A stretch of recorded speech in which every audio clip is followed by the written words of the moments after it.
Item ಯಾವುದೇ ಇರಲಿ try ಮಾಡಿ ಆಚಿ ಚಿಕನ್ ಮಸಾಲಾ.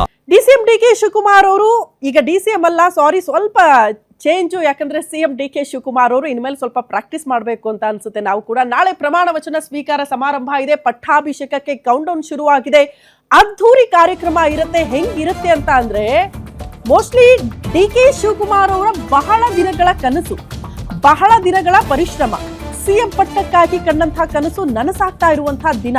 ಹಂಗಾಗಿ ಪ್ರಮಾಣ ವಚನ ಸ್ವೀಕಾರ ಸಮಾರಂಭ ಬಹಳ ಅದ್ಧೂರಿಯಾಗಿ ನೆರವೇರುತ್ತೆ ನಾಳೆ ಸಂಜೆ 4:05 ಈ ಸಮಯಕ್ಕೆ ಸಿಎಂ ಆಗಿ ಡಿಕೆ ಶಿವಕುಮಾರ್ ಅವರು ಪ್ರಮಾಣ ವಚನ ಸ್ವೀಕರಿಸ್ತಾರೆ. ಡಿಕೆ ಶಿವಕುಮಾರ್ ಪದಗ್ರಹಣ ಕಾರ್ಯಕ್ರಮಕ್ಕೆ ವರಿಷ್ಠರಿಗೂ ಕೂಡ ಆಹ್ವಾನ. ದೆಹಲಿಯಲ್ಲಿದ್ದಾರಲ್ಲ, ವರಿಷ್ಠರಿಗೂ ಕೂಡ ಅಧಿಕೃತವಾಗಿ ಆಹ್ವಾನ ಕೊಟ್ಟು ಬರಕ್ಕೇನೆ ಡಿಕೆ ಶಿವಕುಮಾರ್ ಹೋಗಿರೋದು.